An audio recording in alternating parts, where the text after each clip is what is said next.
Hey guys, first Regardsman here, and I want to talk about the Siege mode rework coming with patch 13, the new boss additions, new equipment, and new information we have regarding the perk loadout swapping, and just my overall thoughts on the mode, what I want to see from it in this patch, and where I think it can be seriously improved over year one. Now, Warhammer Skulls is coming out later this week on the 21st of May, and for those of you who are unaware what Warhammer Skulls even is, this is the biggest Warhammer gaming event where they give major reveals for existing and upcoming games. Space Marine 2 and Darktide are going to be front running the entire showcase, and Mechanicus 2 will be dropping the same day it starts. And with all the secrecy surrounding the patch 13 release for Space Marine 2, I kind of suspect we're going to be getting the release date during the middle of the event. It might not be an actual shadow drop, but more along the lines of them showing the gameplay reveals and new content, and then telling us the release date and having it be a couple days later or directly after the event. Having them drop it in the middle of the event itself could potentially take away from other reveals since they want people to be tuned in the entire time, but Mechanicus 2 is getting a full release the day Skulls comes out, so it's not entirely unprecedented. But either way, I will be covering the entire event here on my YouTube and my Twitch, which you can find with a link in the video description. Now, we already know that patch 13 will be one of the biggest patches we have ever seen for Space Marine 2. We're getting a new operation, 3 new heroic weapons, and an entirely new war gear system. But a huge shock to a lot of players was that we're getting an entire siege mode rework for this as well, which was nowhere to be found on the original roadmap for year 2. But a big info drop we got in the April community update was that we are finally getting the option for perk loadout swapping in Space Marine 2. This was something the devs said was not a priority for them way back before launch, and now it took us over halfway into year 2 to get access to this feature. Now, a huge question all the player base has is how the hell will this perk loadout swapping work, since the original April community update only mentioned the armory hall allowing perk swapping and not the loadout stations. But Focus recently came out and finally gave us confirmation that yes, the perk loadout swapping will work at the loadout stations in game. This is absolutely massive for siege mode, especially because siege mode forces you to fight both the Tyranids and Chaos every 5 waves, and Focus has already said they have no intention of making it so you can ever select which of the 2 factions you want to fight in the siege mode, which is kind of lame in my opinion, since I'm of the mind that more options for every type of player is really only a good thing for the game, as long as you make sure that accessibility for every type of player is not actively removing options from other portions of the player base. If you really want to incentivize players to play a double faction siege mode like we have in the game currently over other options, all you'd really have to do is tie some of the new ultra grind ordeals or cosmetic unlocks to the mode instead. But you guys in the Space Marine 2 community can let me know how you feel about being unable to swap factions, since I know this has been a hot topic since siege mode came out in year 1. Regardless, that is a decision that Saber has made for now, and since you will be forced to fight both factions, being able to perk swap will dramatically shift the build variety in the mode. There are many perks and builds in this game that are only particularly strong against one of the 2 factions. Things like bolters tend to perform far better against Tyranids because of their headshot damage multiplier against zoanthropes and neurothropes especially, and other weapons like the Pyroblaster will simply run out of ammo and force you to waste valuable currency on ammo boxes without perks like Emperor's Vengeance in the siege mode. So being able to swap your perk loadouts will make way more builds functional across your siege games, and you won't simply have to pick perk loadouts that function across both factions with just a single weapon change like we've been stuck doing for nearly a year. Unfortunately, the perk loadout swapping is confirmed by Focus to not work with weapon loadouts at all, which does kind of suck, but there also really aren't that many weapons that benefit from multiple perk setups anyways, and if anything, the weapon perk trees themselves need an entire rework again like we saw with patch 7 in April of last year, because at the moment they're pretty lackluster, but that does work in our favor because you really don't have to worry about weapon perks not changing on most weapons. And beyond just min-maxing, siege mode is a long game mode, and even though they are looking at making the game mode shorter and more intense in this update, cutting the mode's maximum time to reach some of the highest waves in half would still make it take around 2 hours to complete, and having more build variety throughout even just casual runs will make the horde mode feel way less repetitive. And speaking of things that will make siege mode less repetitive, I want to talk about the new map that's supposed to be coming out for siege mode. Now, originally this was scheduled for patch 15, but in the updated roadmap we got in the April community update for year 2, the new siege map is nowhere to be found, and Focus said that anything not appearing in the updated roadmap will be moved into year 3. But in the case of the new siege map, I think we might actually see this revealed at Warhammer Skulls, and more importantly, might even see it released in patch 13, and I have a few reasons for believing this might be the case. The first one is that we are confirmed to be getting the Mutilith Vortex Beast and Hive Tyrant added to the siege mode as end of wave bosses, and with the current map we have, I don't see how a boss like the Mutilith Vortex Beast would really fit into some of these sections. The Hive Tyrant could do fairly well as an addition in the current map because he can fit into the tighter corridors pretty well, but the Vortex Beast, this boss is huge. It jumps around and shoots lasers like a giant disco ball, and I really don't see this one performing well in the current map at all. And we've also had the same siege mode map for nearly a year now, well, and this one's performance is also kind of dog shit, where the first section of the map has horrible frame lag and it only gets worse the higher waves you actually reach. So unless they plan on doing another Siege rework or expansion in the future, dropping a brand new map for this one, that just seems like the way to go. Especially since they're saving reveals for Warhammer Skulls anyways, and showcasing the new map there just makes a lot of sense. But let me know if you guys think we'll be getting the new map this patch. On a lesser note, the April community update gave us a look at the Iron Hands Champion skin, and what looks to be a new map. I know I got my tinfoil hat on for this one, and I could be wrong, and correct me in the comments if I am, but the lighting here looks completely different from the new Disruption map, and this looks to be an upper Hive City, and this section is nowhere to be found in Voxel Baratus as far as I could tell, which is the only other map I can think of that would have an area like this. And the new operation we're getting in patch 13 is already confirmed to be on Kadaku in a nighttime operation, and the other Siege mode map we have currently is also on Kadaku, and the only planet in Space Marine 2 that has a Hive City in the first place is Avarax, so putting a new Siege mode map on Avarax is simply the best choice in my opinion.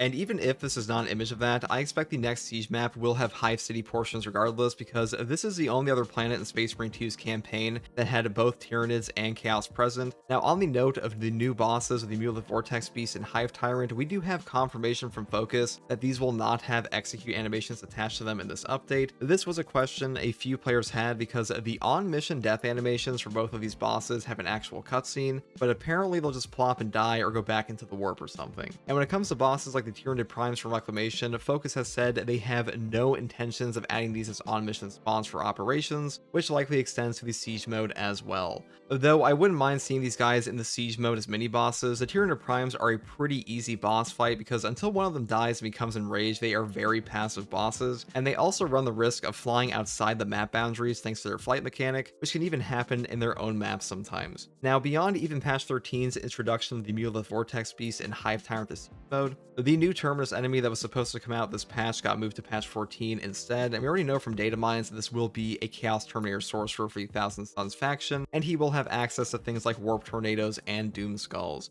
At the moment, Siege mode only has the fabled triple Hellbrute, but I assume unlike the Vortex Beast, there'll be a single boss spawn. The new boss will be part of the triple spawn pool, which could be absolutely diabolical. We'll have to see how this one turns out, but if he actually puts out area hazards like the Neurothrope does currently, it could be incredibly toxic. One new thing to patch 13 for Siege mode though that would make all this flow significantly better is the new Blessings and Atonement system. This is basically the equivalent of stratagem modifiers in the Siege mode with a bit of a twist. It will function like a roguelite system, where every 5 waves you have to choose one blessing out of 3 randomized options, and on top of the positive blessing you actively choose from, you will also be given a negative modifier called an Atonement that you will be able to reroll by spending some Siege mode currency. Now I imagine the Siege mode currency will be reworked a little bit in this update as well, and we already know that some of the new requisition store items will make it easier to obtain currency like the Mechanicus NPC, and as far as how I feel about a roguelite system in the game like this, where you have a bit of randomization while becoming progressively stronger throughout your Siege match, personally, I think this is an overall good thing for the game. It is very casual friendly, which is exactly what you want for Siege mode in general, and is their attempt at solving the current repetition of the mode. The big thing I can see players complaining about in this though would be if we get really toxic modifiers randomly handed out every 5 waves. This patch has no public test server, and because of that, we will be going fresh into whatever they have cooked up for us. And if we just take a look at the stratagem modifiers we have in game already, some of these are really toxic to the gameplay loop, and I suspect we'll see similar modifiers in the Siege mode. So just expect some of these modifiers to face adjustments post-launch, but this should hopefully keep Siege mode a more relevant mode to the player base, especially since now you can potentially even farm accolades using the game mode. But personally, I think that Siege mode will always be a bit of a niche mode, and the fact that a lot of players in Space Marine 2 hate the Chaos faction and refuse to play it outright or simply at less, and having the Siege mode not give those players the option to choose which one they want to fight, while they can also just do that in the custom stratagems or operations mode instead, definitely does not help. But that being said, this all sounds significantly improved over what we had last year, and sounds a lot more like what players were expecting from the original Siege mode update, especially if we get the new map in this patch like I suspect we will. Now, one final thing I want to talk about here that I think could change the meta of the Siege mode significantly is the fact we're getting a brand new equipment this patch. We had zero information on this for ages, but Focus did come out and give us a hint a little while ago that this new equipment will make Arsonist fans happy, which really does not leave a ton of options beyond Incendiary legendary grenade of some kind, and for ages in the siege mode, the Melt-A-Bomb has simply reigned supreme, but a grenade that can apply the incredibly potent burn effect we have in game already would be amazing for classes like Tactical, especially for boss killing in the siege mode, since you would be able to use your grenade launcher like you do currently against Chaos and simultaneously get the burn effect for Hellbrutes and Vortex Beast spawns. And that is pretty much everything I want to talk about in this video. The loadout swapping is thankfully confirmed to be exactly what we needed for the siege mode, and we'll be getting even more information on this in the upcoming Warhammer Skulls event that I will be covering here on YouTube and on my Twitch, with a link in the video description, and also a link to my community Discord. So if you like content like this, subscribe for more, and as always guys, thank you for watching, take it easy, bye.